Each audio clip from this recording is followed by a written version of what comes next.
What's up? What's up? What's up? What's up, sports world? Shout out to everybody tuned in to Rise Up Unlimited Radio Show brought to you by WDAP Radio and WDAP TV. What's good on this phenomenal Thursday, Thursday evening? I am Andre the Source Robinson, the fire starter in the building. I have my guy, uh, brother from another mother. Uh, he is he is Music Dreams USA extraordinaire, my guy Russell K in the building. Russ, what's up, my guy? Hey, buddy, how are you, man? Pretty good, pretty good. You know what it is, man. It's time to talk what we love to talk about the most. And for everybody tuned in right now, again, you are on WDAP Radio, WDAP TV. Again, as I always tell you guys, make sure you bring yourself a drink and a snack because you're going to need it because you're about to get great sports talk at its finest from us. Now, also bring a plus one. Don't forget that. Bring a plus one, which means like and share this show. All right. Now, with that being said, let's get to it. Let's get to it, my guy. How's everything going over there, my guy? Oh, man, I'm up in Carolina right now, up our other location for the merger we just did with Titan Events, and so that's been pretty busy. And we're merging now, and along with the Rise Up Family Sports, so we're up in the Carolinas and getting things situated, and we got Buffalo rocking. Now we're going to come to Carolina, up our second location and get ready for this huge merger, which is going down as we speak. Yeah, absolutely. Ethan, what's good, my guy? I see you in the building. Let's first and foremost, Jennifer, what's up? I see you. Dalton, what's up? Shout out to everybody tuned in. Make sure you like and share. This one is going to be a barn burner and a scorcher. Jennifer, you're gonna love this one. I promise you, you're gonna love this show today. You haven't loved the show before, you'll love this one today. Before we go though, before we get started, exclusively boutique, customer quality custom clothing and more. Shout out to Lisa Myrie. If you need any Rise Up family shirts, any sweatshirts, any t-shirts, anything, my lady Lisa Myrie, who's phenomenal at what she does, can get it done. She is the exclusive person making all the Rise Up family clothing. The new one of one t-shirts that you've seen, she made that exclusively. The Jaw U Club shirts, she made those exclusively for Rise Up Family. 716-389-1555. Hit her up. Y'all know what to do. All right. Or hit me up and I'll make sure I get your order to her so we can get y'all in some Rise Up Family new gear. All right. Now, talking about the merger, we talked about the merger, obviously. Titan Events Inc. Yes, the merger is in. Rise Up Family LLC working with Titan Events Inc. and Dream Music Dreams USA is all partnering up together to make some phenomenal things happen that have not happened before. We're doing it. All right, right now. Getting it done. Russell K, my guy Bob the Builder. I call him Bob the Builder. If you did the video where we in the party bus, the party truck, and all the phenomenal things he's got to offer. Listen, any decorations, except concessions, any video game needs, any live streaming needs, any party needs. Uh, my guy, my guy, Bob, 716-671-3650. And if you in the 716 region, you gonna wanna hit my guy up. All right, for the ultimate party truck, ultimate party experience. My guy Bob from Titan Events Inc. Hit him up. Y'all know what to do. Phenomenal guy. And also, y'all know what I do on the weekends. On Fridays, I go to the New Yings and I DJ from 10 to 4. Y'all make sure y'all show up. I need 716 to show up and show out. I'm talking about a guy who has learned how to DJ within 2 weeks. I mean, it's been that fast. I have gotten great at this now. Shout out to Yings for giving me my opportunity through the internship on DJing. It's a great time. People have been requesting me crazy lately. So every Friday and Saturday night, 10 to 4, come out, have fun, drinks. It's free to get in, all that good stuff. Make sure you come out. You're in the 716 region. It's 1460 French Road. It's a great time, great atmosphere, no fighting, no nothing. It's police and security enforced anyway. And you get to hear, DJ Torch the Firestarter in the building doing this thing, cutting it up. All right. Doing what we do. Now, with that being said, Rise Up Family is also taking weddings, parties, anything that has something to do with music involved. If you need a DJ, hit us up. My man okay is a DJ too. So you got 2 DJs in the building doing what we do. All right, on the front lines doing sports and music, making it synonymous. All right. With that being said, I appreciate all y'all. Robert Randall in the house. I see you. Marcus Herring in the house. I appreciate you. DJ Nico Shaw. I can't wait to get up with him. I need one afternoon with my guy DJ Nico Shaw. One afternoon. Matter of fact, I might be coming up to where you be at one of these days, coming up this week or next week. All right. I'm gonna come see you. Dwayne Woodley, what's good? Robert Randall again. Yes. What up? What up? Get ready, because y'all know what's coming right now, right? Y'all know what we do. We got to go on a mission. We got to go on a trip. And it ain't no rocket ship involved. B. Babcock, what's good, my guy? I see you. It's time for a little sports scroll patrol. And I would be amiss if I didn't start off the show with this.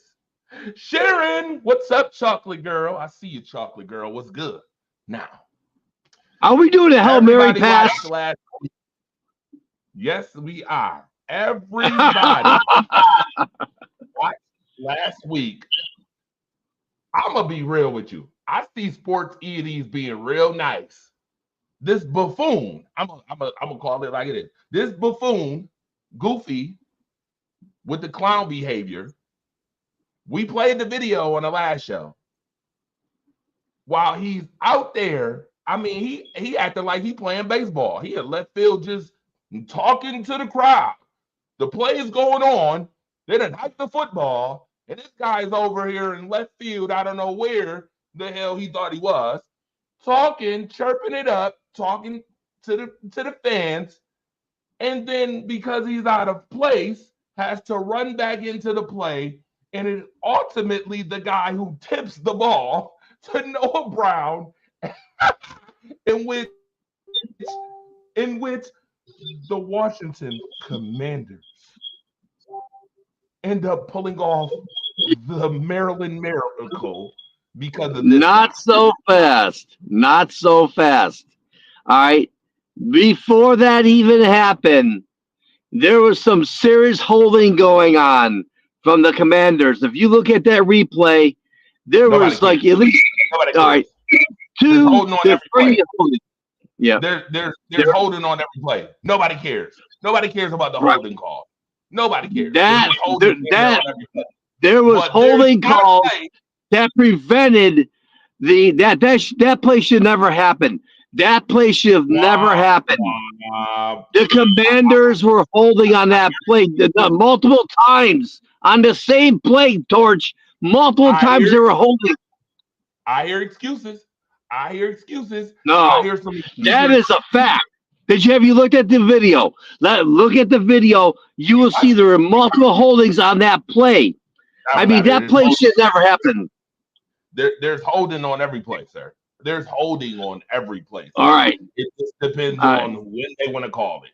I mean, first and foremost, you gave Jayden Daniels like 12.73 seconds to throw that Hail Mary anyway. I mean, you can say it's because of the holding, but them refs didn't call it nothing. And we know the refs been shaky. But I know what we don't see every day is a guy standing out by the end zone, left field, while the play is going on, waving, talking crap to fans, talking about how they don't win the game, and then comes back, runs across the field, out of position, tips the ball to Noah Brown, in which Maryland miracle happens. So I don't want to hear no excuses, because if you was in the right place, they wouldn't have won the game. I'll give you that. Torch, I hear, right? I hear that. And now there's news that he might be benched this week coming up because of said stupidity slash buffoonery. Shout out to everybody that's tuning in. I see y'all comments. The Chocolate Girl is here in attention. Shout out to you. Yeah, baby. I work at 9 tonight. I see you out there. Sports talk for hours, baby. You already know what it is. Marie Samuels, what up, my guy? Donovan in the building. Forgive him, brother, and move on. It wasn't a playoff game or a pivotal game. Dwayne, that's funny that you say that, sir. Let me address that comment. Dwayne, what happens if the Bears miss the playoffs by a game? Uh-oh. By the way, call line is open. Those who want to call 716-481-8249. 8249. Anybody? I got my Starbucks coffee ready. I got my Starbucks coffee. Yeah, get it ready. 716-481-8249. You can call and you can tell me on how it doesn't matter. It matters. It definitely is gonna matter. Especially when you're the Chicago Bears. Forgive my foot. He was talking big stuff. That's fine and dandy. We forgive you, Stevenson. Guess what? We forgive you. You'll be on the bench next week. In spirit of forgiveness, you'll be on the bench next week. If it was me, you'd have been running wind sprints for the entire practice for the whole week. Oh, you wanna gloat? All right, go ahead, go down the field. Go ahead, do that. What you was doing during the game, do that. All right, run down the field. Oh, okay. Repeat. It'd have been celebrate, run, repeat. Celebrate, run, repeat. Celebrate, run, repeat. Yeah, the number is different on the screen. I mean, you could call the other number too. What number I got on here? I got 716-954-5209 on the screen. You could call that number too. That's no problem. I just wanted to give you the number that's in front of me right now. You could call the other one too. He said, man, they'll be all right. Dwayne, we're talking about the Chicago Bears. The Chicago Bears ain't been all right for years. What are we talking about? Dwayne, you've been too nice, buddy. I know you've been watching Marcus's shows and all that good stuff. Shout out to Marcus. Hand clap for his coffee talk in the morning. Shout out to him. But guess what? No. I don't even think Marcus was that passive about it. And if he was, he can come on this show and I'll tell him why he shouldn't be passive about it either. How about that? You can sum up Marcus the Alphabet wherever he is right now. He can come on the show. I'll tell him to. Now, the Bears, you have no room for that. You've done nothing. You haven't done anything that would warrant for you to be able to gloat like that. You play for the Chicago Bears, Dwayne. When the last time they won the division? Yeah. When the last time they won a playoff game? You don't get the gloat, especially against another team who hasn't done that either. When the last time the Bears won something? Torch. Torch, we're getting off the subject here, Torch. We are talking about the Hail-Mary pass and the tons of holding that took place on that play. That is what we're talking about. You are talking about holding. I'm not talking about holding. We're talking about holding. Man, what's up? Tyreek Stevenson, man, he is sat down this week. They benched him today. Good. They should bench him. There's holding on nearly every play in every game. It wasn't called, so who cares? Right, Sharon? Thank you, Sharon. Appreciate you, Chocolate Girl, for that. Well, I mean, they did. Well, go tell the Chocolate Girl that she might want to get some more chocolate because that play was detrimental to this game. And so Unfortunately, that was a play that was decided that really decided the outcome in that game. So, I mean, Guess what? unfortunately, there is so hear me out, right? I agree. There is We got a holding caller on on the every line. single. All right, yeah. Bring that caller on. I'm ready. Caller, what's up? What's up, buddy? What's up, my guy? What's going on? Got DJ Nico on the line. DJ Nico Shaw.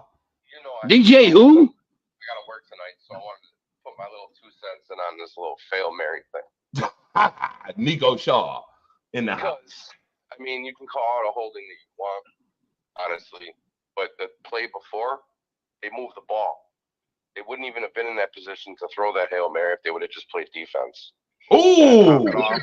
You got a guy that's just making his bones in the league, and you're going to turn around at someone else's stadium and start talking smack. We lost with 13 seconds. Anything can happen. Thank you. So if you're not going to play your position, talk smack after the play's over with. That's fine and dandy if you wanted to do that. But you just made yourself look like a fool. And if they bench him this week, which they did announce that they are going to bench him, that's his own fault. And he's going to get smacked on the wrist, and he's not going to play this week. Next week, he'll be back in the game again. But you know what? He had his 10 minutes of fail. It's the biggest fail since the Saints-Minnesota game. When Diggs caught that ball, they're still going to be playing that Titanic music for this one, too. Good one. I like that, DJ Nico Shaw. I like that. The Titanic music. He said it. I didn't even swear. I love it. Yo, listen, let me read some of these comments real quick. Chocolate Girl said buffoonery. LOL. She is dying over here. She is dying. Man, because it is. It's really buffoon. I can't believe this. First of all, let me be clear that your helmet still has a toilet bowl on it. It still has a toilet seat on it. Okay. Let's just remember that the Chicago Bears still have a toilet seat on their helmet. Bro, you haven't done nothing since the 85 Bears. You ain't won nothing. You ain't won a division in God knows how long. You over here, like DJ Nico Shaw said, over here gloating about winning a game against the Commanders, about thinking that you won. Oh, I'm sorry, you thought you won a game against the Commanders. Too bad. Wolfing, and then got the biggest high in years, biggest fail since Diggs' catch against the Saints. They need to play the Titanic song. Right. Sharon said, oh, yeah, got you. More bag of shells. Dwayne Woodley, you got to admit, though, that was a stupid move. It was stupid. I'm calling it now. Oh, yeah. I mean, no one's done what he did was right. We're not talking about that here.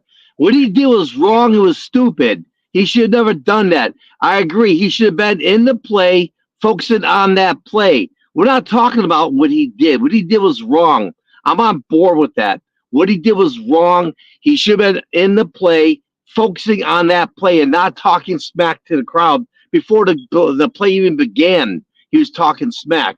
We're not talking about that here. We're talking about a holding penalty that played an outcome in that play. Okay, whether he did a smack talk or not, okay, I agree. He should have never done the smack talk. We're not talking about that right now. What we're talking about is a holding call that played an outcome in that play. There's multiple holding penalties on that play. Yes, there's holding on every single play. I get it. But in that situation, that should have been called, okay? I mean, we're not talking about the guy talking smack. We're not talking about a guy, she have done it, she have not done it. Correct. He should have never done that. I am on board with that. I agree he should have never done that. We're not talking about that. We're talking about multiple holding penalties on that play.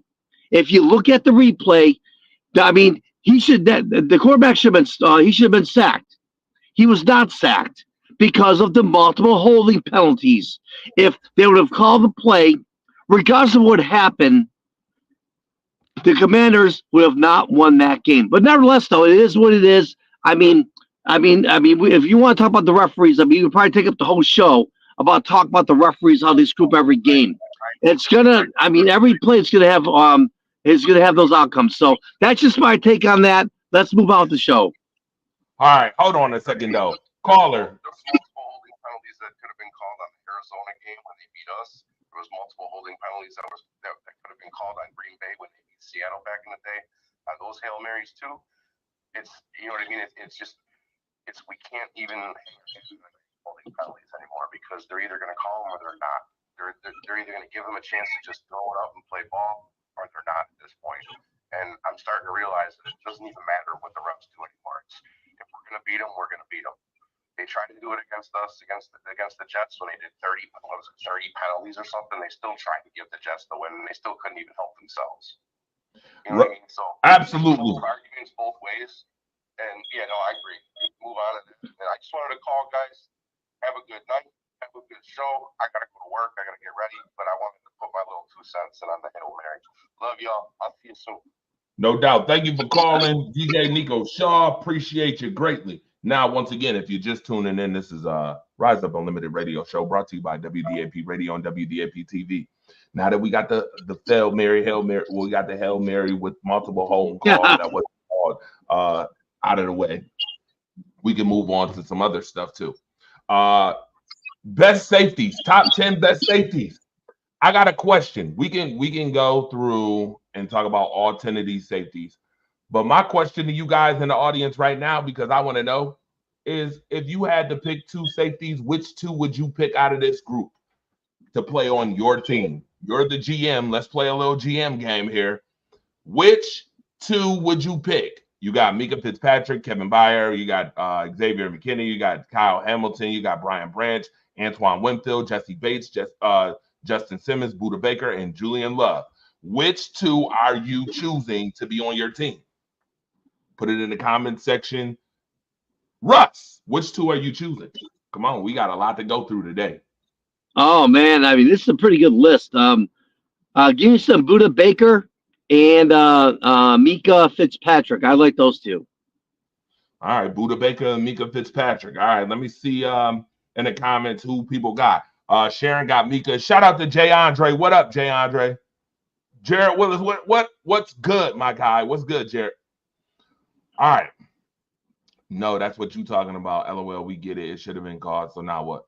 Okay, Sharon said Micah Fitzpatrick and Xavier McKinney. I co-sign that. Yeah, I'm taking those 2, Sharon. Great pick, by the way. Great pick. You get it hired from me because I like that. Dwayne, you co-signed it. That's 3 of us who got the same picks. Those would have been my 2 picks, honestly. Kyle Hamilton probably would have been the next pick. Kyle Hamilton, and then maybe, Jesse Bates and Justin Simmons being the 1-2 tandem in Atlanta. Not too, not a bad duo either. Antoine Winfield, I haven't heard his name in a while. Buccaneers guy. Brian Branch, I know he had 3 interceptions in one game, moving right up the charts. But Xavier McKinney is actually, he should be in conversation for Defensive Player of the Year. And I'm gonna show you why later on the show, why he should be in that conversation for Defensive Player of the Year. All right.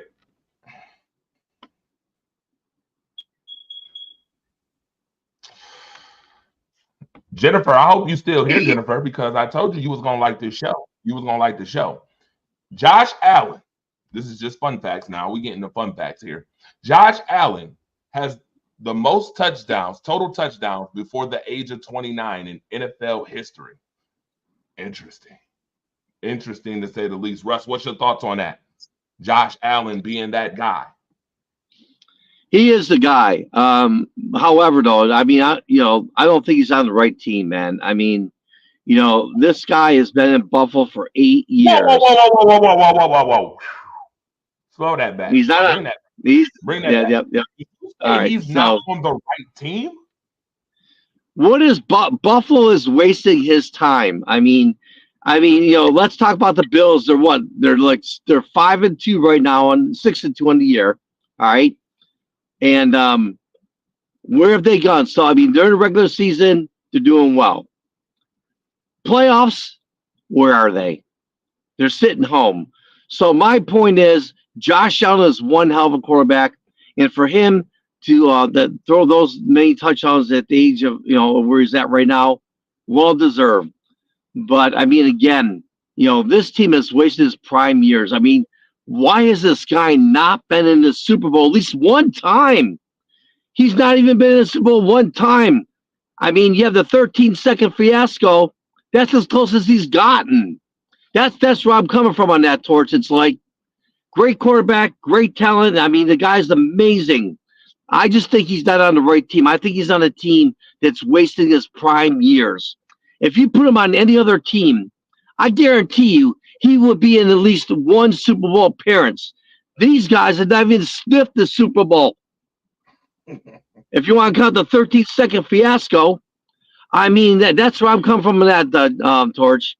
I mean, I really do. I mean, Josh Allen is not on the right team. If you put him with San Francisco, Baltimore, and the list goes on and on and on, I guarantee you he would be in at least more than one Super Bowl. The question now becomes, is he ever going to reach the promised land? Is he ever going to get there? And so, we'll see how this season plays out, but that's my take on that, though. I'm not even upset that you have that take, actually. I'm not upset at all.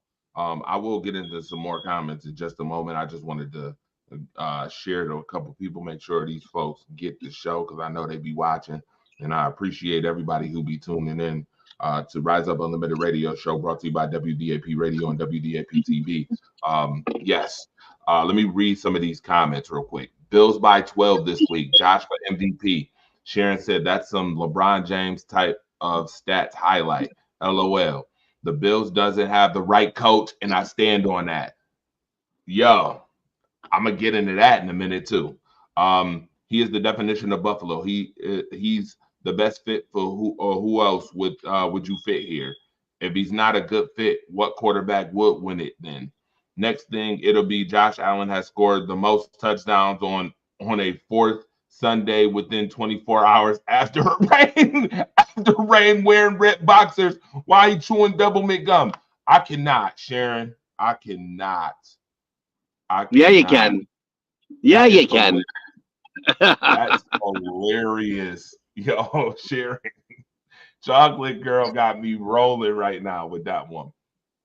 Right. I'm not upset about that take about Josh Allen, by the way. I'm not upset at all. We'll get to more of Josh Allen in them later. Top 5 scariest hitters in football, according to Madden. Damn. Madden got a top 5 hitters list. Cameron Hayward, again, another Steeler. Shout out to the Steelers.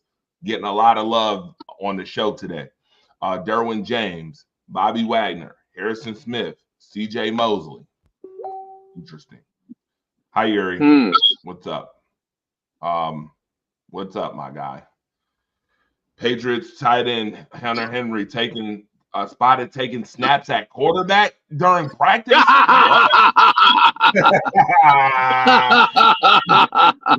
I love that. I mean, when the Patriots suck, they need something. I'm right. Man. She said, I'm right. Next level LeBron James made up data points. LOL. Oh, you mean Caitlin Clark data points, made up data points? Yeah, I know. That's on some Caitlin Clark shit. I would look like the Messiah too if I played in the trash division like Josh Allen. Ooh, Cam, you damn right. F the Patriots. All right, I put up a stat earlier. No scarier sight in football history than this duo. So I asked y'all, what scary duos in the NFL would you put in the comment section for the scariest duels? NFL, as far as the NFL defense is concerned. All right, moving right along. I got more too. Yeah, her too. Absolutely, her too. There's only one team in NFL history to exist for all 52 Super Bowls, and the Detroit Lions have never played in one. Until this year. More fun facts. By the way, fun fact, the first Black owner to win a World Series. Congratulations to Magic Johnson and the world champion LA Dodgers. Got to give them respect where respect is due. Had to throw that in there. Now, getting back, because we on a journey, right? We on this journey. NFL win streaks currently. You see them. The Kansas City Chiefs have a 7-game win streak. Detroit has a 5-game win streak. The Green Bay Packers, 4-game win streak. Shout out to the Steelers, Eagles, and Bills, 3-game win streak. And then 2-game win streaks. You got the Rams up and coming. Now they're getting healthier on offense. The Cardinals got a 2-game win streak. Surprising. They're the most surprising team on this list. The Broncos, 2. And then the Washington Commanders, thanks to questionable call. Thanks Stevenson, Mr. Showboat. All right. Getting back to it. What you got, Torch? Oh, sure. Wait a minute. Oh, let's go back one. I saw something very interesting. Oh, there we go. Hey, Torch. Yes, sir. We have to wish everyone a happy Halloween, man. We're doing a show on Halloween, man. We have to wish everyone out there a safe and happy Halloween, man. Oh, you know what's so funny? Go ahead and do that. You go ahead real quick. All right. Talking about scariest players of all time. You go ahead and wish everybody a happy Halloween. That's right. I was going to do that. From our family to everyone out there, thank you guys so much for your support and all you do. And thanks for supporting the show. I mean, we really appreciate you guys, and happy Halloween. And, we just love talking sports, having fun. And that's what we're going to do here tonight. So we love you guys, man. Be safe. And thanks for all your support. For sure. Now, that was the least scariest part about the show. But let's talk about scariest defensive players of all time. If you had to take 2 players off this list, you only get to take 2. Lawrence Taylor, Ray Lewis, Dick Butkus, Dick the Night Train Lane, Reggie White, Aaron Donald, Bruce Smith, J.J. Watt, Deacon Jones, and me, Joe Green. Which 2 are you taking? Man, this is a hard list, man. Which 2 are you taking? And I'm gonna tell you right now, if I see anybody on the show pick 3 and 4, we got a problem. Okay, we got a problem. You're nasty. I just want to say that right now. I'm gonna put that out there just so we can clear the air. If you pick 3 and 4 together, you're nasty. All right, I'm just putting that out there. You're nasty. I'm gonna do my 2. I'm picking Dick Butkus as 1 for sure, and I'm gonna go with Mean Joe Green. This guy. Oh, Mean Joe Green. All right. Yeah, Mean Joe Green, and you got. Dick Butkus, man. That dude was nasty, man. I object to the scariest defensive player list, says Sharon Mullen. You object? Okay, Sharon. She said WTF. Yeah. She said about my picks. Was that about my picks? Nah. Gerald said Lawrence Taylor and Aaron Donald. The Broncos look good so far this season. Dwayne said, "Where's the lie? They're in second place in their division." And Sharon gave me the WTF. Yo. I'm gonna be honest with you. I'm taking Lawrence Taylor is scary, but you know what would have been even scarier? Would have been even scarier is to have Reggie White and Bruce Smith on your ends. Lord have mercy.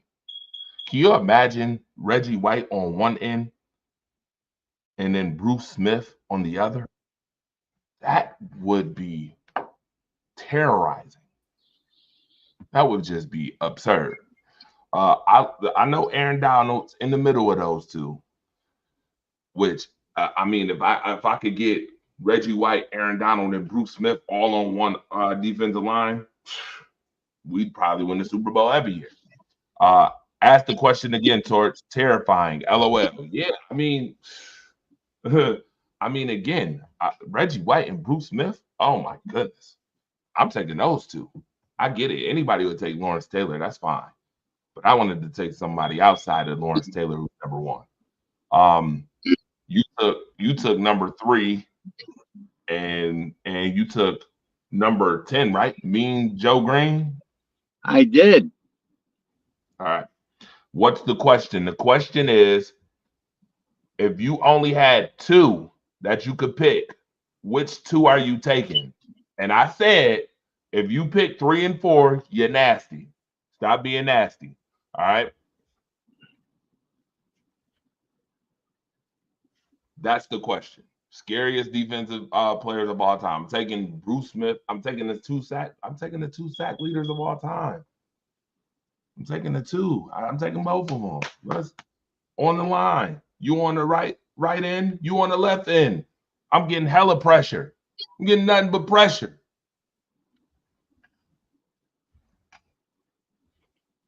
Now, all right. So you guys can figure that out. Let me read some more of these comments because I see more comments. Oh, okay. I thought you were saying something else. Sorry. No. You good, Sharon. No problem. All right. So let's get into tonight. What's going on tonight in sports real quick? I mean, Mean Joe. Oh, okay. I'm taking Mean Joe and Bruce Smith. Okay. Like it. Thank you, Sharon, for the Bruce Smith pick. Appreciate you. Air high five to you. And Russell Case had me high five to you too because he picked Mean Joe Green. Okay. All right. Tonight, 7:30, we got football going on. We got some football going on, college football. These 2 games don't even matter. Tulane versus Charlotte. Nobody cares about that. Even though, they play in the same conference, yada, yada, yada, whatever the case may be. The Texans play the Jets tonight. Put your pick in the comment section. Who's winning tonight? The Texans or the Jets? Oh, boy, that's a hard one to pick. It is kind of hard. It ain't that no, easy. it isn't. The Texans, even though they lose Stephon Diggs for the year with a knee injury. I got to take the Jets. I'm taking the Texans all day long, man. The Jets, the Jets have so many issues. It's, I'm going with the Texans in that game tonight. I think the Texans are a way better team. Yeah, you lose Stephon Diggs for the year with a knee injury, but they still have got a good receiving corp there. You've got a great quarterback. You got good defense, good coaching, and the Jets get rid of their coach, as we already know. And the Jets are a mess, man. They're an absolute mess, and they have no reason to be in this game tonight, and they're not going to be because the Texans will shut that down early. And so I'm picking the Texans to win this game big tonight. The Jets, it's not going to happen. All right, so that was a scary 2 minutes of Texan talk. I mean, if you like Texan, pick up your phone right now and hit the buttons if you like Texan. I know that was a dad joke. Anyway, regardless of all that, the Jets are a mess. They've lost 5 games in a row. Tonight is the night where they end the streak of 5 games. If there's one quarterback who I feel like can get it done because they know they're a mess, Aaron Rodgers will be that person to do that tonight, especially since Nico Collins will not be playing. And as he already mentioned, Stephon Diggs is done for the year, in which he's about to lose millions of dollars, by the way, for that injury too, which is so sad. I feel for Stephon Diggs. But that team offensively will not be the same. And you can catch Houston in the second half, in which I feel like the Jets need to improve on, which is the second half of football. The Jets offense needs to get it together. They got the running game. They have enough weapons in the receiving core to be able to get something done. They got to take advantage of it. If you want to end the streak, a losing streak, tonight would be the night. They're going to be a 3-5 mess after tonight because they're going to win tonight. Sharon got them 23-14. Right, the Texans don't have a grandpa for a quarterback. Dwayne Woodley, you know what? You talk about a grandpa for a quarterback, but if you didn't have Patrick Mahomes, yeah, sir. Stop acting like Aaron Rodgers. See, people forget. I feel like people forget what Aaron Rodgers has done in the league. And I get it. Yeah, people will say, oh, they've only won one Super Bowl. Yeah, that's one more than majority of teams that I hear talking crap to. Uh I got the Jets. They need it badly. Sharon said F the Texans. Thank you, Andre. That's what I said. It's time. They may not win anymore after tonight, though. I mean, probably not. But let's be clear, they're gonna win tonight, though. That's what I think. At home. And yeah. All right. Moving right along from the scariest defensive players and talking about the scariest team in football, which is the New York Jets right now. Let's get back on this scroll patrol after I talk about the NBA games. Milwaukee versus Memphis tonight at 8:00. There is rumors that Giannis is looking for a trade. Houston and Dallas tonight. You got the Spurs and the winless Utah Jazz playing tonight. Who cares? Phoenix and the Clippers playing tonight. NHL. You got a lot of NHL. A lot of it. I'm not even going to talk about every game. I could. I'll talk about it at the end because there's some things I need to mention. Memphis is taking it. I haven't forgot about what A-Rod has done, but he's a generic person in football. Okay. Suns, Spurs. I see you. I see you making predictions, Sharon. Like it. Like you making those predictions for sure. All right.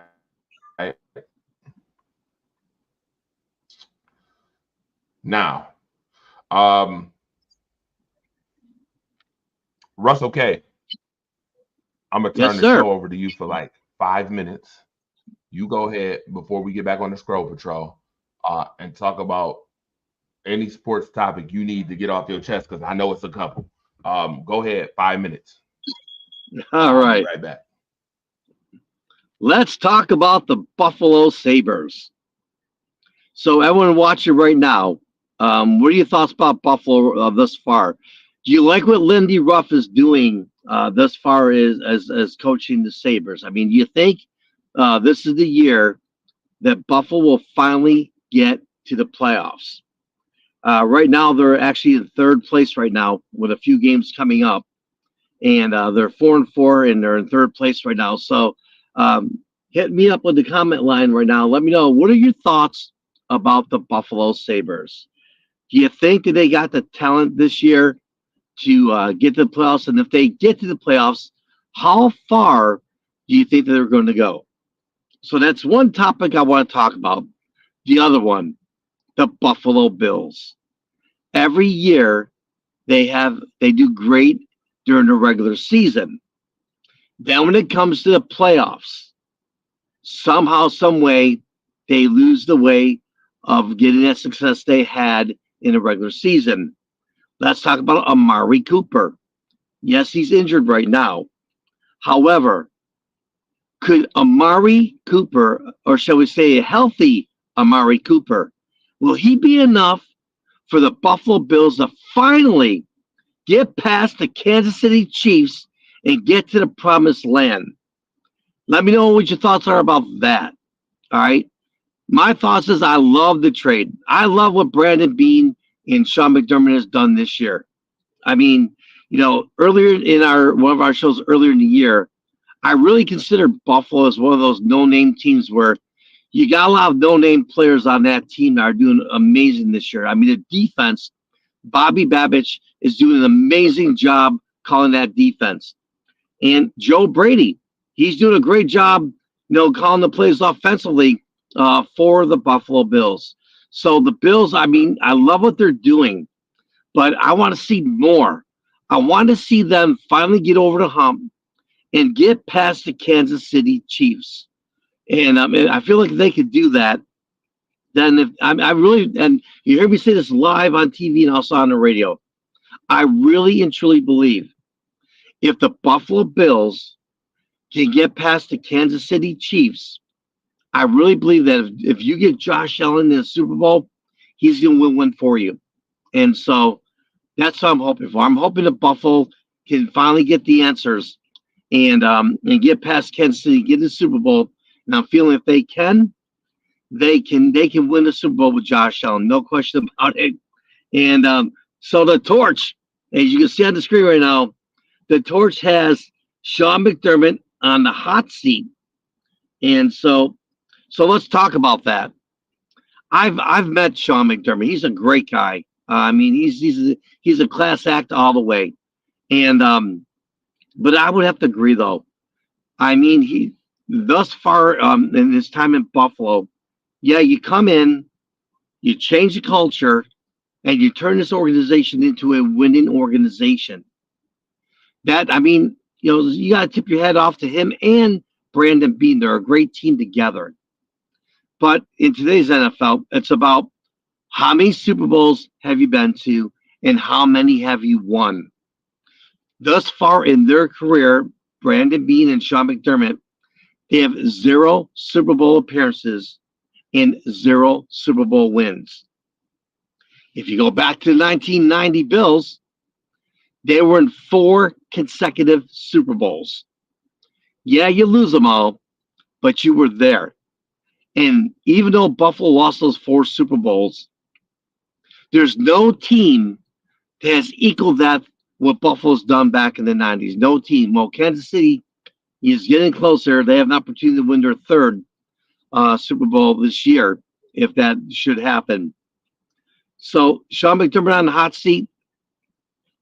I'm going to hold off judgment on that. I want to see what's going to happen playoff time. Again, they're playing great right now during the regular season. Let's see how far this goes. So that's my take on that. Getting back to the Buffalo Sabres. This is a team that's not been in the playoffs in years. And so the Buffalo Sabres, you got Lindy Ruff now. They made some great additions this year in the Buffalo Sabres. So hopefully they're going to pan out. And I love to see the Buffalo Sabres finally break that chain and get into the playoffs for the first time. So that's my take, Torch. That's my 5 minutes. Now turn back over to you. Yeah, I'll put this up real quick. Sorry, I had to make sure I get this food for the kids. By the way, listen, Rise Up Unlimited Radio show again is on WDAP Radio, WDAP TV, right here on Facebook, on YouTube, the whole 9 yards. I told you, when you come, make sure you bring yourself a drink, a snack, and a +1. Well, I had to go make sure the kids and them, they get fed. All right, real quick. Now, speaking of feeding something, yes, I'm feeding this to everybody. The hot seat meter, Sean McDermott. I told you we were going to talk about this for a minute, the Bills and all this good stuff. Gerald, this goes right along to what you said earlier as far as not having a right coach. I'm going to tell you right now, see where this arrow is? The arrow is on things are good, but barely on things are good. And close to the line, well, is it warm in here? The Bills are 6-2, right? 6-2. They are. All right. I remember telling Jennifer, shout out to Jennifer Frederick, by the way. I told her that I was going to remember the numbers 8-13 because it was the day that I had the conversation about the Buffalo Bills and the nature of the Buffalo Bills and what could take place coming up in January. Here's a couple things that will make this arrow that you see up here go all the way down to the orange and red color. Ready? Number 1, if the Bills go 9-8 this year, that arrow is going from what it is to all the way down there where his ass is burning. Yeah, that's number 1. Number 2, if you so happen to make it to the playoffs and you get beat by the Chiefs again for the 4th time, that arrow is going from where it's at to all the way in the red.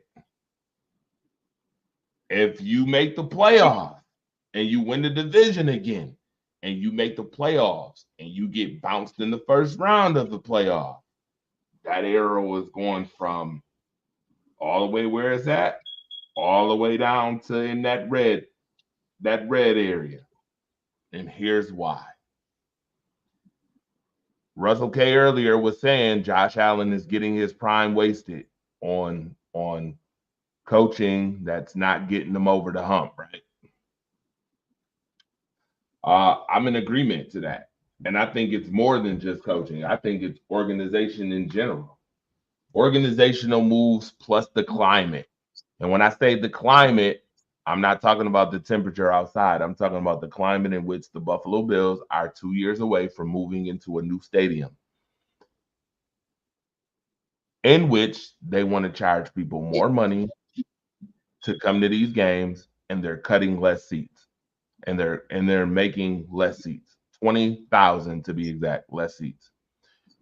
In order for an organization like the Buffalo Bills, who have never won a Super Bowl, who have never won a championship, in order to keep people engaged at the level that it is now, you're going to have a winning culture. And I mean, we're not talking about winning a playoff game anymore. We're talking about getting to the Super Bowl and even winning the Super Bowl in the next couple of years. Most players in their prime win the Super Bowl when they have the same coach within the first 5 years. There's a few quarterbacks who haven't done that yet. Do y'all even know who the quarterbacks are? I can tell you the two quarterbacks who have had the same coach and the same quarterback, and they have not won a Super Bowl yet. Those two are Josh Allen and Lamar Jackson. Yep. Now I can tell you this. This same hot seat meter is the same hot seat meter that John Harbaugh is on. If you don't think so, you're out of your mind. He now has Derrick Henry, Lamar Jackson, a plethora of offensive talent, and a defense right now, by the way, in a defense that is supposedly great at stopping the run, but horrible at stopping the pass. If Baltimore goes and loses first round in the playoffs, let me just tell you this. Let's not forget Lamar Jackson only has 2 playoff wins. Let's not forget. I can tell you there's another coach that is on this same hot seat meter, and that would be Mike McCarthy on the same hot seat meter. This is why I'm telling you, I really and truly will feed this meter to you guys, because those 3 coaches, I got 4, are in the same. 1. What's the 4th one? Brian Daboll, the New York Giants. Well, He's gone. Brian Daboll's Giants ain't on the same level. There's levels to this, sir. He ain't on the same level. John Harbaugh, Sean McDermott, and unfortunately Mike McCarthy. But the Cowboys are ass. Dak Prescott only has 2 playoff wins. Same thing goes and applies to them, their coaches. If you lose the first round and you won 12 games this year, you're out of here. John Harbaugh, the same thing. Lamar Jackson wins another MVP somehow, even though Derrick Henry should be taking votes from him, because he has 2 potential MVPs on that team now. 2, not 1, 2. And you get bounced in the first round of a playoff, or you lose at home, or you happen to lose to the Kansas City Chiefs again in the playoffs, they're going to be playing bounce that shit like, whoa, bounce that ass. Yeah, that arrow will go from what it is to down in that red zone very quickly. Sean McDermott, same thing. If you lose first round, you're out of here. To me, if you lose to the Chiefs, you're out of here. If you go 9-8 you're out of here. If somehow, by some chance, that would be the biggest fail, epic fail. If you don't make the playoffs, you're out of here. I got another one for you, Torch. The head coach of the Cincinnati Bengals. Oh, well, I mean, they've been to a Super Bowl, so I don't know if he's on the seat yet. They've been to a Super Bowl in the last couple of years. Not yet. I wouldn't say that yet. But if Cincinnati goes the third season, because they're missing the playoffs this year. I told y'all that twice now. I've been right twice, and I think this second time I'm right too. 4-5 last year before Joe Burrow got injured. Missed the playoffs. This year, Joe Burrow's playing. They're 3-5. Damn, they're not making the playoffs. Baltimore is good, and so is Pittsburgh. Those two teams to me will be in the playoffs. I doubt Cincinnati's making the playoffs this year again. Bye-bye. Next year, if you do that shit again, Joe Burrow's not 100%. We ain't giving that excuse this year. He's not 100%. No player right now is 100% in the middle of the season. Your ass is out of here too. Probably gonna get bounced too. This doesn't just go apply for Sean McDermott. This applies to multiple coaches, which is the reason why I can see it happening. At some point, you got to get tired of saying, hey, we keep being in the same position. You have to elevate your position. If you don't elevate your position, you're sitting stagnant. Sitting stagnant does nothing. Ask the New York Yankees how that failed the last 15 years of sitting stagnant, by the way, and not winning shit. I'm going to tell you that Sean McDermott, though, his rope is very, very, very thin to me. Very thin. Mike McCarthy's rope should have broke last year. We won't talk about it. Should have broke last year. Jerry Jones is stupid. He's a dummy. Another buffoon. I'm a rag the Cowboys all year this year, especially if they miss the playoffs again. I'm definitely ragging them, especially when the Eagles right now are playing good football and they've won 3 games in a row. Don't look like the Cowboys going to be making the playoffs this year either. I'd be bouncing his ass up out of there too. And somebody need to say something to Jerry Jones. I don't give a damn about you being the owner. You could be the owner all day long, but if your fan base is tired of your malignant bullshit, you're out of here. I would be boycotting that $1 billion stadium that they got to see them Cowboys get their ass ran over. I mean, damn. I mean, there's Cowboys more dangerous than those Cowboys. I mean, go call up Rufus Buck. Call up Buck. Nat Love in the game. Call Nat Love in the game. Those Cowboys is more ruthless than them. I mean, who wants to come to Jerry's world to see you get your ass bounced by 30 points every week? Who wants to see that?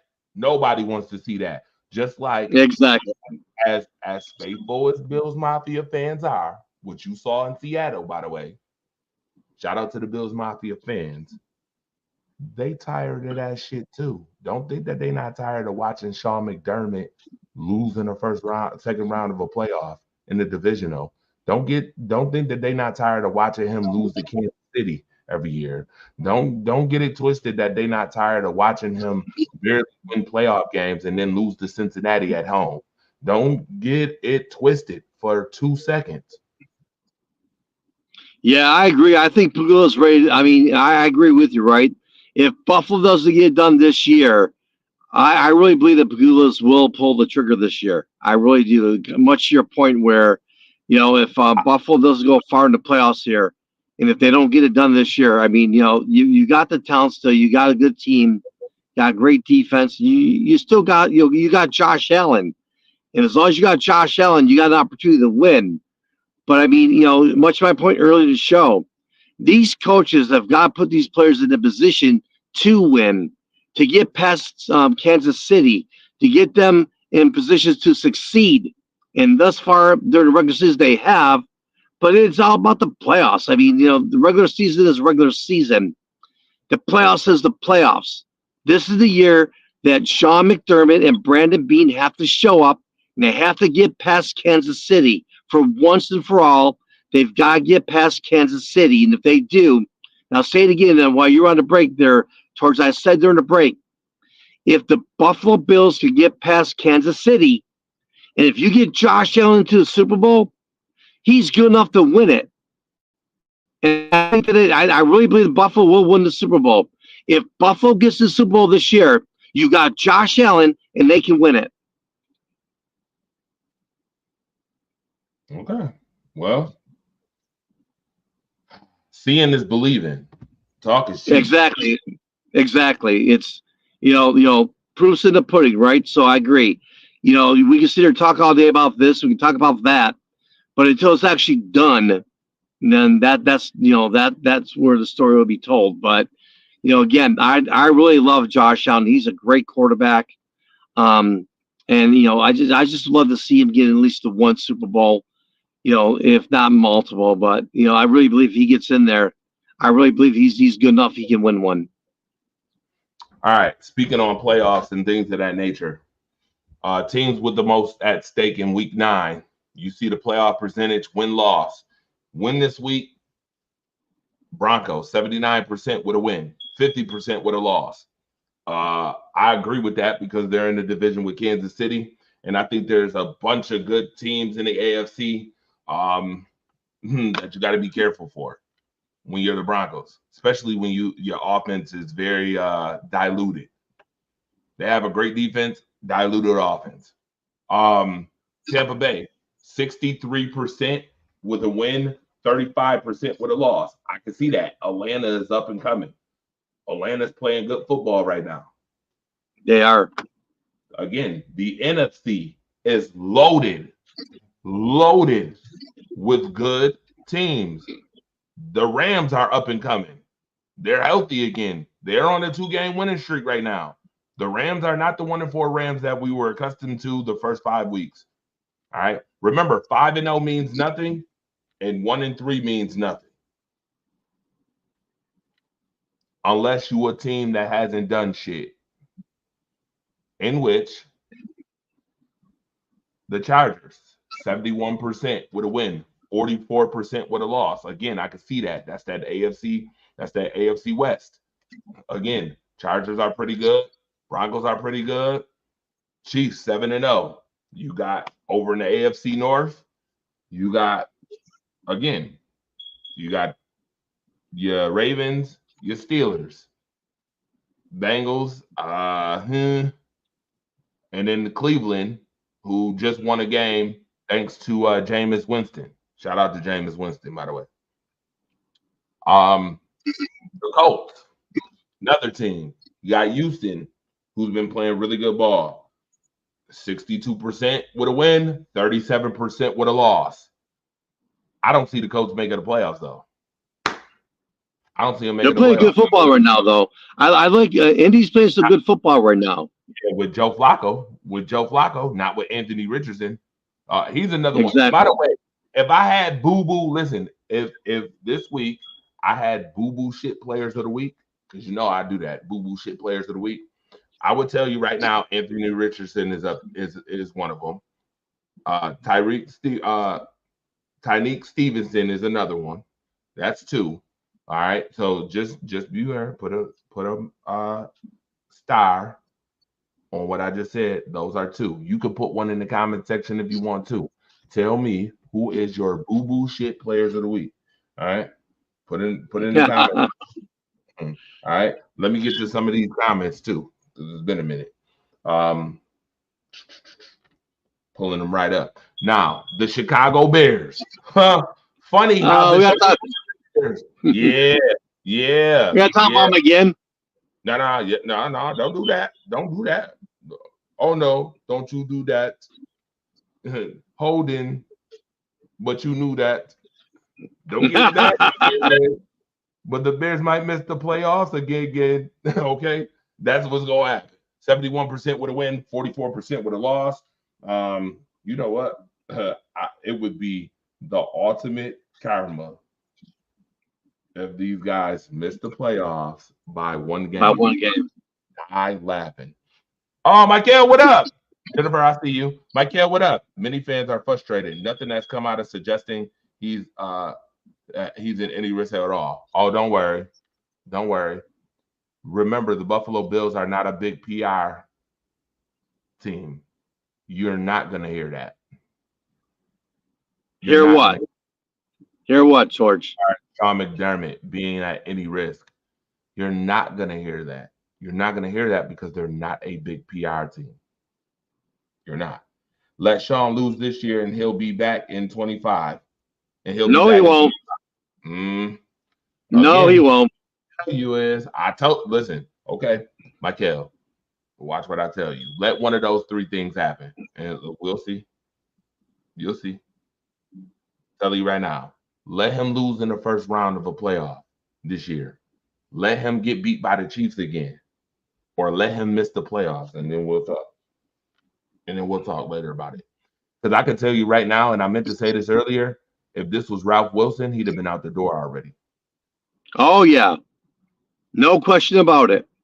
Now, the Bills are winning by defeating trash teams, but their schedule from here on out is going to be a test of how good they really are. Yeah, see, that's what's coming. And that's what I told Jennifer. If they go 9-8, I'm telling you right now, they go 9-8, I'll tell you, they're going to be out the door. They're not keeping, listen, I'm telling you right now, they're not keeping a losing culture going into that new stadium. I'm going to tell you that right now. That's a fact. There's no ifs, ands, or buts on that. I'm being very serious. I believe in my boys, but we have a tough game with the Ravens. We'll see how the defense stands against them. Yeah, you'll get to see. You'll get to see this week coming up. Now, notice the Packers with a win, 85%. With a loss, 62%. Notice the Packers are the only team up here that with a loss, they still has a very good chance of being in the playoffs. Every other team is below 50% or 50% or below. My son will be happy. He's a huge Packer fan. Yes. It's like me. He has great taste, by the way. Yeah. Ravens defense is sus. Yes, it is. Suspect. Yes, it is. It's very suspect. And that's why, again, just remember that I mentioned the Ravens defense this year. If the Ravens do not make it to the Super Bowl or they do not win the Super Bowl, just remember that I mentioned that. Okay? Just remember I mentioned it. By the way, you got to give props again to the Buffalo Bills. That offensive line is really dominating. Yes, it is. Tom Brady said it first. Look at Josh Allen sitting in that clean pocket. That's a clean pocket right there. That's a real clean pocket. They are number one in least sacks allowed. Fewest sacks allowed by a Bills team through 8 games since 2011. Again, just remember that all this stuff that I'm putting up here is going to be another determining factor on why if the Bills do not do anything this year, I'm telling you now. All right. Keep thinking that it's sweet over here in 716 region where they just gonna keep putting up with mediocrity or keep putting up with playoff mediocrity.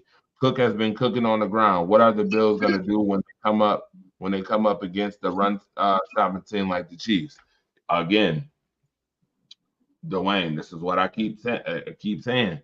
We will get to see how good the Bills are coming up. Now, I ain't gonna lie, Josh Allen's been able to fling that ball against y'all. So don't get it confused.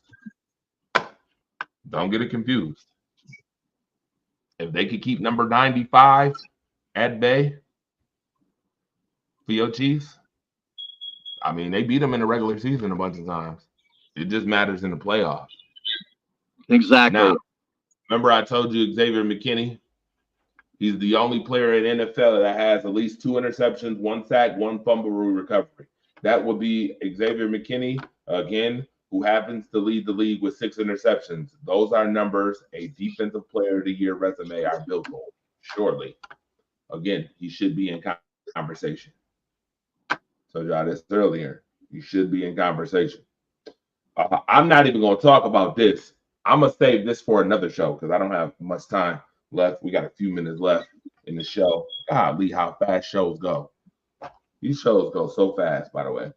Viewership in the NBA has declined. I wonder why. I wonder why.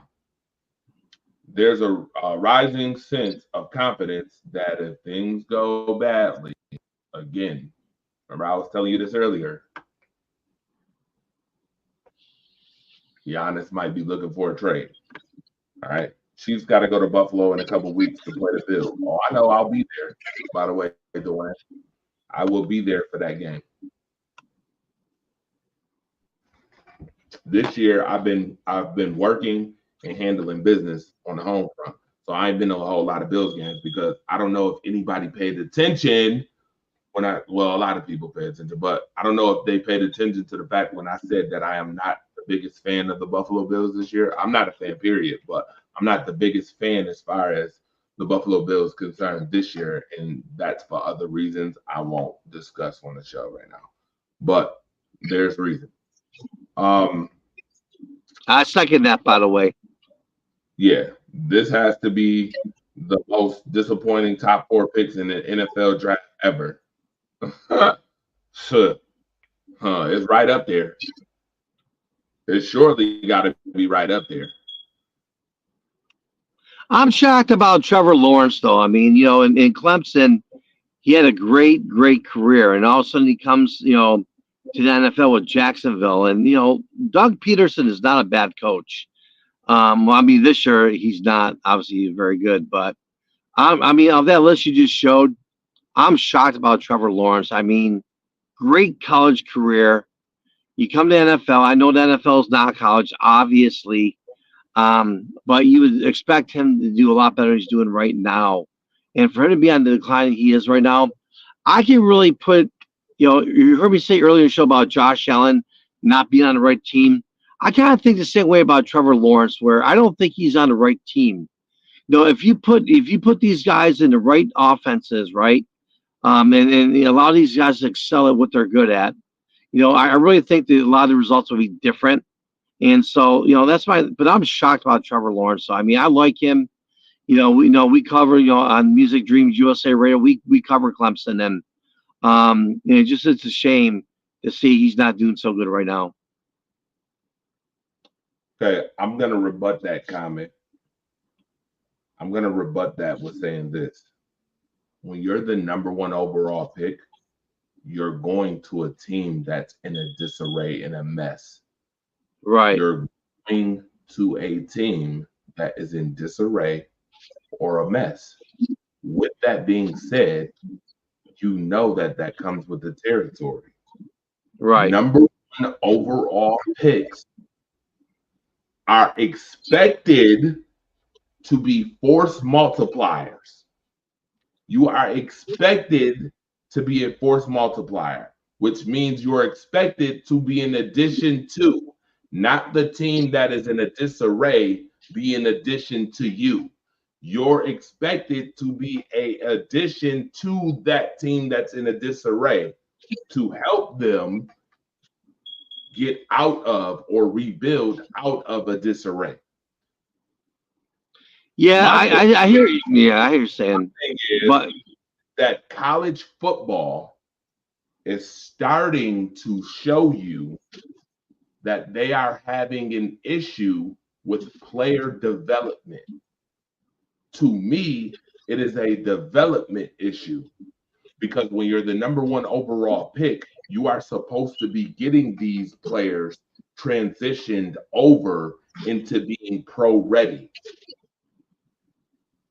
And if you got players that are number 1 overall picks coming into the league and they're not ready, then that's a development issue on the college side. It's not a development issue to me on the NFL side.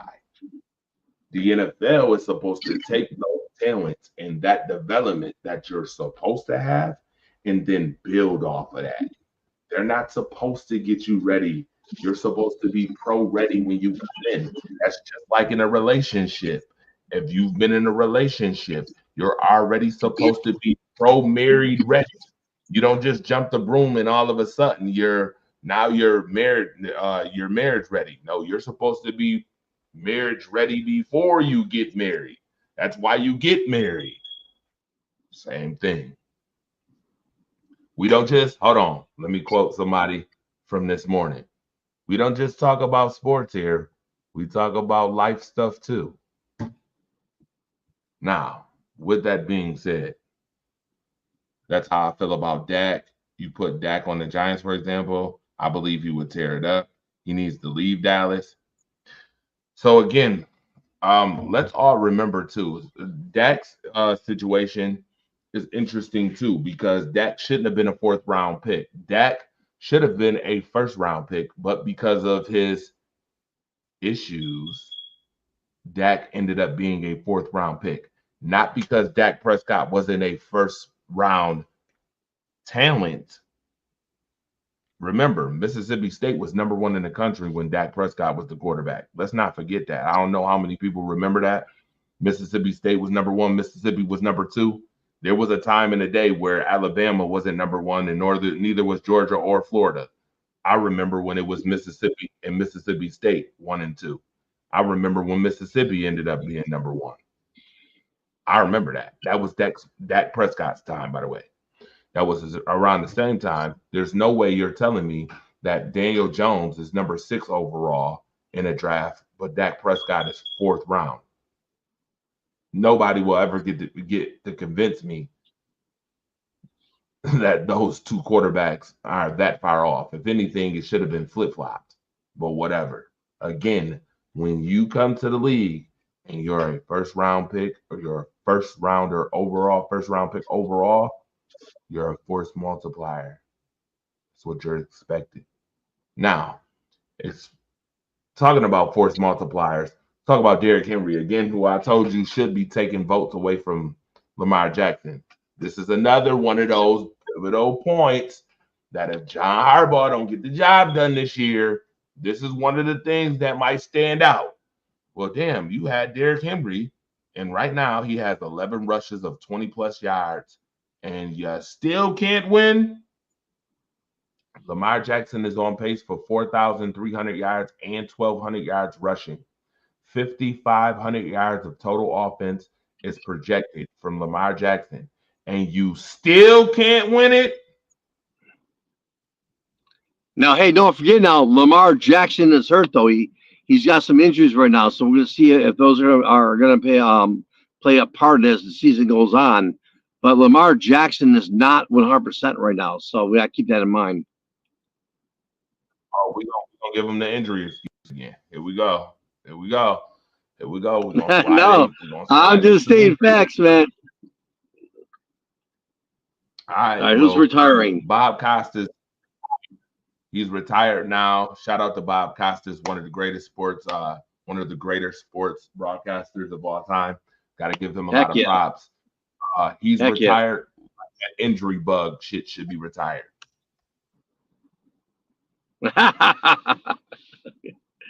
I like that, Torch. That was good. Again, more love. I should have been on the show.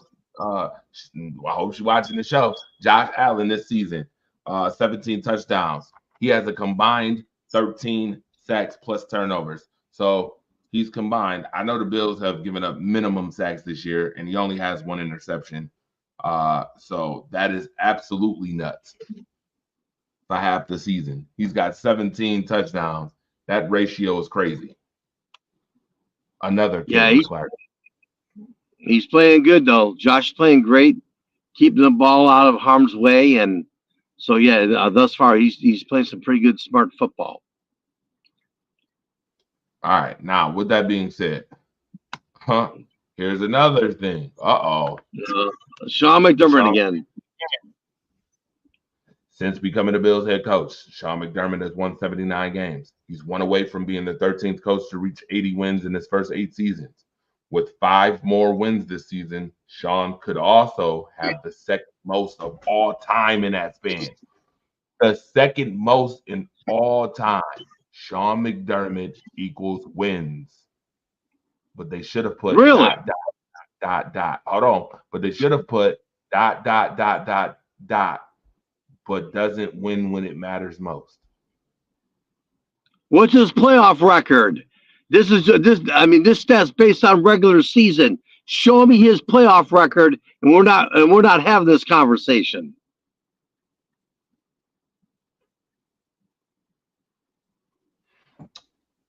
So Dwayne, interesting that you say that, but you are the number 1 pick. You're drafted to a trash team, and the GM hasn't set their quarterback up for success. It doesn't matter how talented a quarterback is or how ready they should be. They will fail miserably. That's not every quarterback. CJ Stroud. That's not every quarterback. Let's not do that. Baker Mayfield was another one. Cleveland went to the playoffs. Let's not do that. Please, let's not do that. That's an excuse. Again, college football. This is why they say most pro-ready quarterbacks. Their job is to develop you into being a pro-ready quarterback. Pro-ready systems help quarterbacks become more pro-ready. Again, it seems to me that the college football world has an issue with getting players pro-ready developmentally. I mean, we can go back to Josh Allen's class. What quarterback in Josh Allen's class right now would you say is great? Lamar Jackson was 31st, by the way. He was the last pick in that first round. I'm talking about the very top 10. Go ahead and name the very top 10 in that class and then tell me who stands out. Because the only one to me that stands out is Josh Allen until Baker Mayfield just went to Tampa Bay. I'll say it again. Your development is because of college. You have a college developmental issue. By the way, you mentioned Clemson. It's funny that you mentioned Clemson. What happened to DJ Ungalev? What happened to him? I'm at a loss for words on that one. I'll be honest with you. On this show, I'll admit I am at a loss for words for what happened to him. I'm just like, wow. Okay. No, it's not an excuse if you're drafted to a horrible team with a horrible culture that will fail. Look at Trevor Lawrence. Okay. I would only agree with that if the Jaguars didn't go to the playoffs already. The Jaguars went to the playoffs. The Jaguars damn near beat Kansas City. You know this. They damn near beat Kansas City. They should have beat them. Trevor's been to the playoffs. What's the excuse? Trevor isn't really that guy. I'm just going to tell you flat out. People want to make these excuses about, oh, this, that, and the third. He's just really not that guy. Look at him. It'd be different if I didn't see Trevor already be successful there. Dwayne, how many times have they missed the playoffs? I'll ask you one. I got a better question than that. How many times did they miss the playoffs before Trevor came? How many times? A lot. How many times? Because I can tell you right now, I'm a person who researches. The Jacksonville Jaguars were literally last place 8 out of the last 10 years before Trevor Lawrence came on scene. Very well done. 8 out of those 10 years. And I'm talking about the last 10 years. 8. And they had the number 1 pick multiple times. Let's be clear. That's a good point, Torch. I'll give that one to you, buddy. Again, if he would have been just a straight up bust, or his team would have been just straight ass the whole time he's been in Jacksonville, I might buy that. But I'm not buying it when you already been to the playoffs multiple times. I'm not buying it. Hasn't made it much better. What? Lord have mercy. Dwayne. Sir. Here comes the torch. I'm gonna stay the torch today. I know he's trying to get me revved up. I get it. I know what he's doing. I know what he's doing. Dwayne, it's good. This is debate. Matter of fact, you can come on the show. I'd love for you to come on the show. Oh, please. Day, and we'll make it happen. You come on the show. We can have these very conversations right on the show. Sir, none of y'all was talking shit about Doug Peterson just a couple years ago. None of y'all. In fact, I remember people was giving him high praise. Jacksonville, Doug Peterson. I remember it. Let's not play. Doug Peterson is not Robert Saleh. Don't do that. You talking about coaching philosophies being terrible. I looked at the New York Jets literally be ass for years on years on years. You still can't get it right. Hold on, didn't they draft Zach Wilson? And yeah, most certainly did. A total bust. But the Jets have had top 5 defenses every year, and they have still not made the playoffs. Where is Zach Wilson now? He's playing backup quarterback somewhere. Yeah, that's what I'm saying. Let's stop this nonsense. Trevor Lawrence was the second coming of the golden child. Again, where you're number 1 overall pick, you're expected to be a force multiplier, especially when you Trevor Lawrence. Especially when you Trevor Lawrence, who's won a national championship. Especially him. See, Zach Wilson played at BYU. Who gives it? Let's be 100. Let's be clear. I give a damn because it's sports in general. You would give a damn if it's sports in general. But how many motherfuckers really gave a damn about Zach Wilson at BYU? What the fuck has BYU done? Nothing. You don't even tell me what BYU's record is right now. Off the fly, off the cuff, right now. Tell me what BYU's record is. They in last place, brother. Bro, nobody gives a damn. Nobody gives a damn about that. If you look like a god in college, guess what? If you look like a god in college, then the college that you went to should be getting you pro ready. If you look like a god in college. If you're a god in college, they should be getting you pro ready so that you can be effective in the NFL. That's any place. Agree. That's any damn place. Let's be clear. That's any amateur. Listen, watch this. I give you a better example. Ready for this one? He's not even a player, he a coach. Dave Roberts. Ain't he the manager for the LA Dodgers? Yes, he is. Do y'all know where Dave Roberts came from? Nowhere. Look where he's at now. No. Nice that you said nowhere, but do you know where he came from? I'll give you the answer. He came from right here in Buffalo. He was a Buffalo Bison, by the way.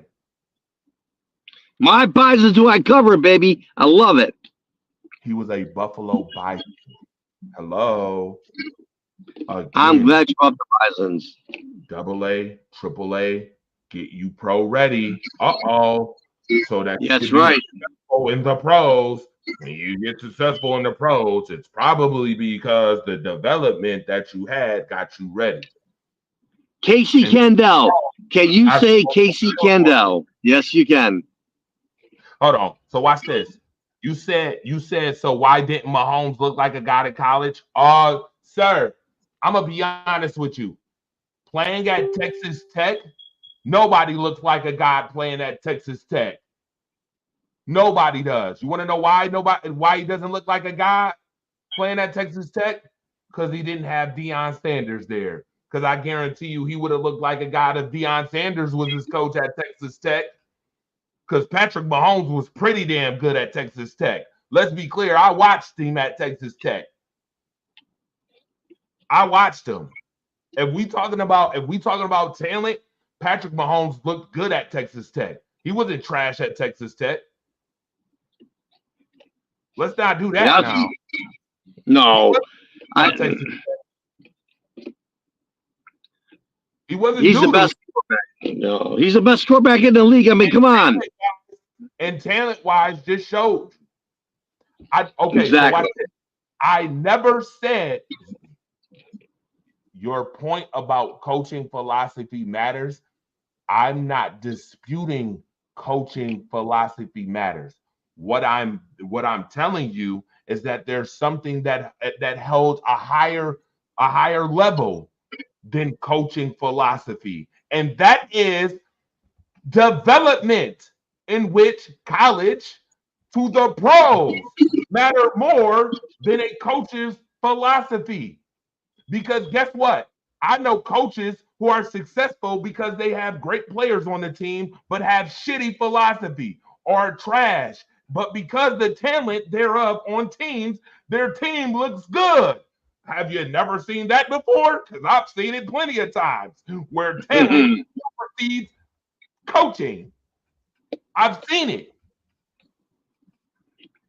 So if your development is on point from college to the pros, you are expected to be a force multiplier, aka Trevor Lawrence. I'm not giving him the excuse. I'm sorry. Y'all might want to give this guy the excuse, but I know what he was beheld to be.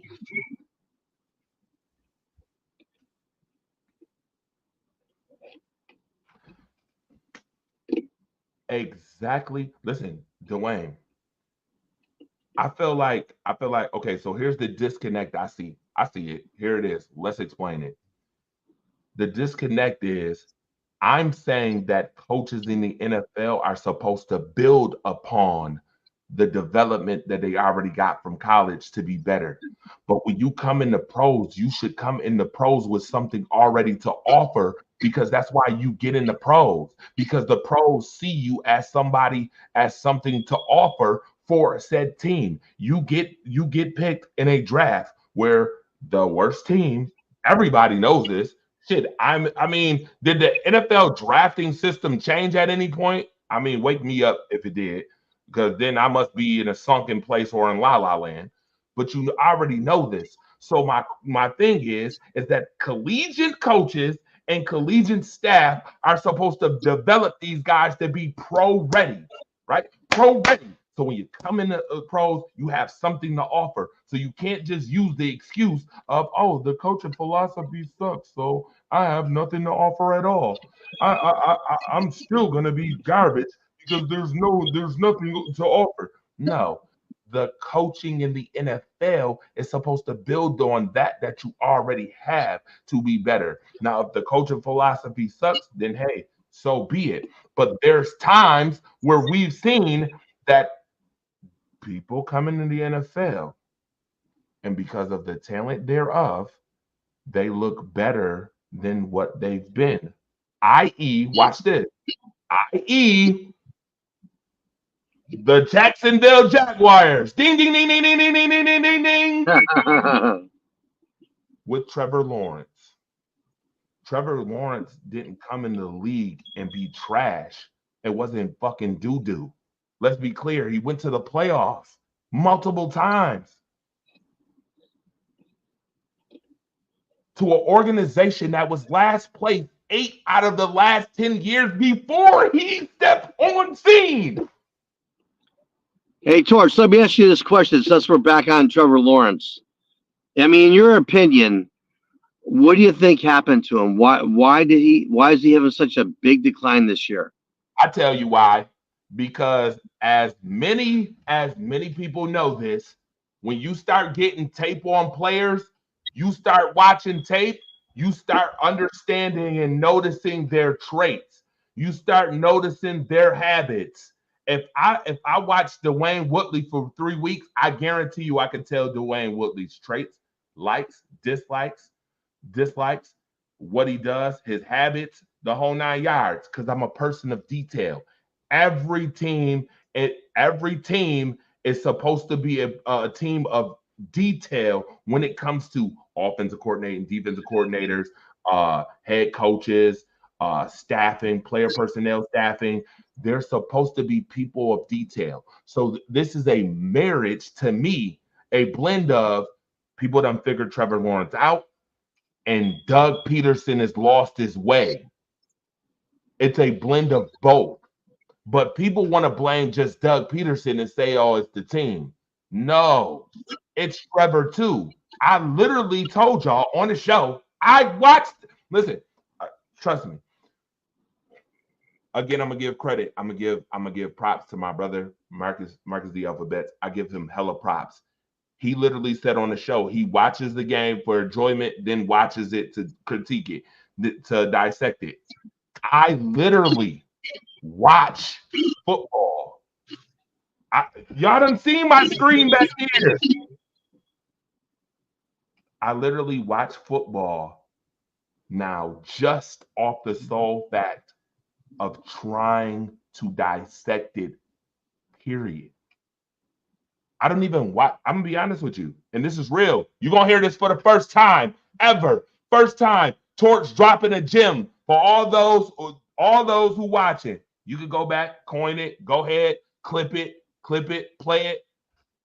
I don't even watch it for the enjoyment anymore. You want to know why I don't watch it for the enjoyment anymore? Because I feel like the NFL is, and the integrity in the NFL is losing its way. I don't watch it for fun anymore. When I watch refs fuck up calls left and right, fucking up games where players should have, like, perfect example, i.e., remember you mentioned the holding calls? Yep. I saw those holding calls and they didn't get called. I get it. I totally got you. They didn't call it. But the thing that stood out the most was dumbass Stevenson being a damn buffoon. They didn't care about the holding calls because his ass over here being a buffoon. But guess what? Right. The fuck up calls left and right. And it's funny because it always happens at opportunistic times. I keep saying, exactly. Hell, the league investigate these referees and find out who they got betting for them. Because I guarantee you, I bet you a ref got his uncle's, cousin's, brother, sister's aunt somewhere betting, hey, you know what? Yeah, the Ravens going to win this game. The Ravens going to win this game. Yeah, I'm officiating it. Oh, just so happened a call doesn't get called, or just so happened something get overturned. The integrity is fucking mush. So I agree 100%. I don't even enjoy the games like I used to because I'm already expecting there to be some fuck shit when it comes to an important game. If next week, watch this, if next week the motherfucking Vikings play the motherfucking Packers and watch I see some bullshit ass call next week on why this or that or the third happened, guess what? I'm gonna be like, damn, I seen that coming because I expect that shit now. So now all I do is watch these games just to critique. That's why I told you earlier. Remember, that's one of the reasons why I told you earlier about the Buffalo Bills. Remember, I said I'm not fond of the Bills this year. Right. One of the reasons, ching ching. One of the reasons. I'm telling you, because I expect fuck shit to happen. Because guess what? This shit is blatant now. The refs blatantly fuck up games. And the NFL is too fucking pussy to say, oh, guess what? Yeah, these refs are fucking up games. Yeah, we got to do something about it. There's no fucking accountability. I'm sorry, I didn't mean to turn into the torch, but this is heartfelt to me. When we talk about integrity and shit like that, we talk about football, things that I love, things that I've played, games that I've played. I fucking cannot stand the integrity that I see. So it's less enjoyable. I'm gonna be honest with you. I get more joy and excitement sometimes watching the WNBA, or I get more joy and excitement sometimes watching a fucking PLE on WWE before I get enjoyment watching a goddamn football game. Because guess what? I keep fucking seeing constantly every time I watch a game of importance. Some fuck shit. Is the NFL ever going to do anything about this, or are they going to just let it be? I mean, when is the point going to start? Enough is enough. Here's the answer. The answer is follow the money, follow the money, follow the stocks. Ask yourself this question, and then I'm gonna go because I gotta get to work. Ask yourself why the NFL is the only major sports entity that is under entertainment with WWE. And on that note, folks, Anthony Richardson was given 10 starts. Daniel Jones will be starting his 71st game on Sunday. Now tell me how that sounds. Oh yeah, they'll use the excuse of, oh, he said he was tired, so that's why he's not playing anymore. While Daniel Jones made $40 million for being a fucking bum this whole time. Don't see an integrity issue on that. Oh, they'll use, oh, well, he went to the playoffs. He went to the playoffs with Brian Dable. And one Minnesota. Another bullshit ass team, shitty ass team who's never done nothing. But everybody on Minnesota's dick this year. Excuse my French. Uh-oh. Did I say that? You did. Bro, I don't get the same enjoyment anymore. So I watch games just to critique. I'm on board. Yeah, I'm on board with you there, Torch. Yeah. I promise you $100 to a donut, that at any point in time, I tell you what I do enjoy. I enjoy these shows. See, I didn't even mean to try starter at this moment, but I just got to keep it real. This is a once in a lifetime moment where you hear me say something that's this. You've never heard me say this. Go back on any show. I promise you, you've never heard me say it the way I just did. But that's why I love doing these shows. It's all in being able to keep it real. Hey, I'm all about the integrity of the game, bro. You have a good point. Yeah, I'm not playing. I'm dead ass serious. Like, I get annoyed. Exactly. When I could watch a game and predict it, and I'm like, uh-oh, watch this.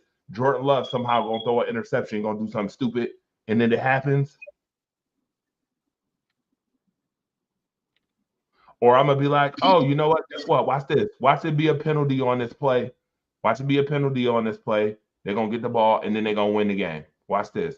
It happens. If I predict it like that, and I've done it multiple times this year. You can ask my son. I wish I was recording myself. This year, I've done it to about 6 or 7 games this year, where I've just literally sat there and was like, yep, this is gonna happen. I'm like, that upsets a person. When you've been 30 plus years watching sports, when you have a love and an act for it, that upsets somebody after a while. And yes, I am a person of media, but at the same token, I don't give a damn about the media being a media personality. I give a damn about what I'm looking at. It's not enjoyable. Some of this shit is not enjoyable no more. I copy on that, man. You know, I mean, sometimes people think because we're real sports media personalities that it's different, but it's not. You know, we love it. Yeah, we love it as much as we do. And there's a reason why nobody is going to do anything about it. Follow the money. It's very simple. Now, as far as Trevor Lawrence, I'll get back to that. I'm just gonna say that Trevor Lawrence is just as his fault. Again, his coaching. Doug Peterson has lost his way, in which Jacksonville need to go make a change at coaching. But Trevor Lawrence, they done figured him out. Teams have figured him out. That's why he ain't as good no more. They figured out his 1, 2, 3 step. He got a step like Sierra. His 1, 2 step. He got a step like Sierra. They done figured him out. Yeah, I mean, elite passer? He's not. Trevor Lawrence is not an elite passer. No. Mm-mm. Mm-mm. What throw did you see Trevor Lawrence make that you would be like, damn, that was one hell of a throw? Can you imagine Gabe Davis right now? I mean, Gabe Davis leaves the Bills and go to Jacksonville thinking he's going to hit the glory land. And look what happened, man. Gabe Davis goes to Jacksonville. That's what he get. That's what he get. That's what you get. When you think the grass is greener on the other side, when you think shit look more attractive, and then you lose out. That's what I'm talking about. Oh, hold on. We're not talking about just football. We're talking about real life stuff too now. Like exactly. That's what happens when you get caught in leaving something that was great. Like you left that great to go think that something was so much more attractive, and then you got your PP spanked because it wasn't that attractive. Well, welcome to Gabe Davis.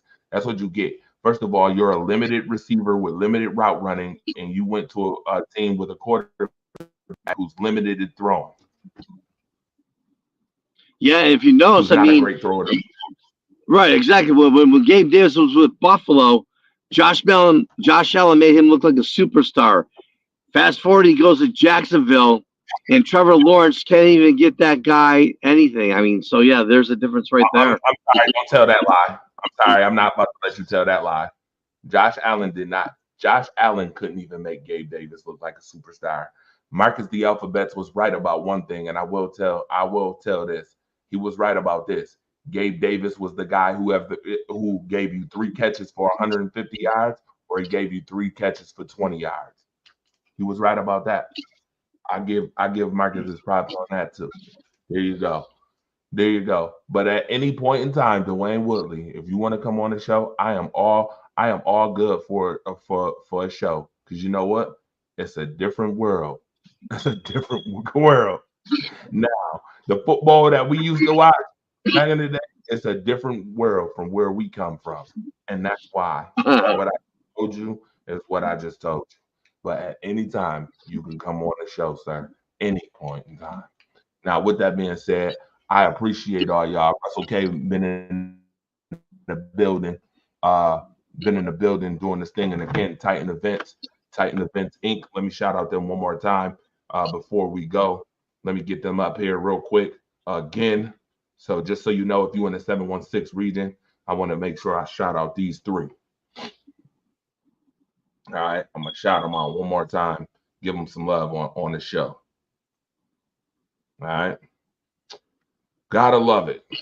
Gotta love Rise Up Unlimited Radio Show, brought to you by WDAP Radio, WDAP TV. Boom, exclusively boutique, custom quality clothing. You know, if you want that Rise Up family shirt, inbox me. I'm gonna get with the woman who makes it happen, Lisa Myrie. Shout out to her. 716-389-1555.